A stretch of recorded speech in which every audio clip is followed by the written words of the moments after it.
1989 সাল। সকাল সকাল রশিদ ঘটকের আগমনে হেমলতা ভীষণ বিরক্ত হন।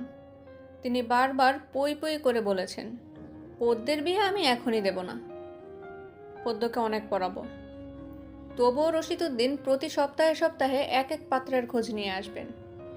মেয়ের বয়স আর কতই হলো, মাত্র 16। শামসুল আলমের মেয়ের বিয়ে হয়েছে 24 বছর বয়সে। পদ্মর বিয়েও তখনই হবে, পদ্মর পছন্দ মতো। হেমলতা রশিদকে দেখেও না দেখার ভান ধরলেন। রশিদ একদলা থুথু ফেললেন উঠোনে। এরপর হেমলতার উদ্দেশ্যে বললেন, বুঝছো পদ্মার মা, এইবার যে পাত্র আনছি এক্কেরে খাঁটি হীরা। হেমলতা বিরক্ত কণ্ঠে জবাব দিলেন, আমি আমার মেয়ের জন্য পাত্র চাইনি, তবুও বারবার কেন আসেন আপনি? যুবতী মাইয়া ঘরে রাহন ভালা না। মেয়েটা তো আমার, আমাকেই বুঝতে দেন। হেমলতার কণ্ঠে বিরক্তি ঝরে পড়ছে। রশিদ অনেক চেষ্টা করেও সুবিধা করে উঠতে পারলেন না। ব্যর্থ থমথমে মুখ নিয়ে সড়কে পা রাখেন। প্রতিদিনই কোনো না কোনো পাত্রপক্ষ এসে হাতে টাকা গুজি দিয়ে বলবে, মোর সেদের বড় সেরিডারে চাই। রশিদ নিজে নিজে বিড়বিড় করে আওড়ান, গ্যারামে কি আর সেরি নাই?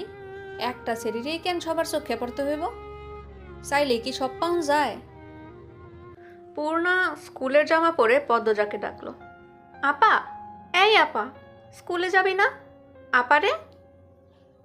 পদ্মজা পিটপিট করে চোখ খুলে কোনো মতে বলল, না। পরপরই চোখ বুজে ঘুমে তলিয়ে গেল। পূর্ণা নিরাশ হয়ে মায়ের রুমে আসে। আম্মা, আপা কি স্কুলে যাইব না? হেমলতা বিছানা ঝাড়া রেখে পূর্ণার দিকে কড়া চোখে তাকান। রাগী স্বরে বললেন, যাইব কি? যাবে বলবি। পূর্ণা মাথা নত করে ফেলল। হেমলতার কড়া আদেশ, মেয়েদের পড়াশোনা শেখাচ্ছি, অশুদ্ধ ভাষায় কথা বলতে না, শুদ্ধ করে কথা বলতে হবে। পূর্ণাকে মাথা নত করতে দেখে হেমলতা তৃপ্তি পান। তার মেয়েগুলো মান্যতা চিনে খুবই অনুগত।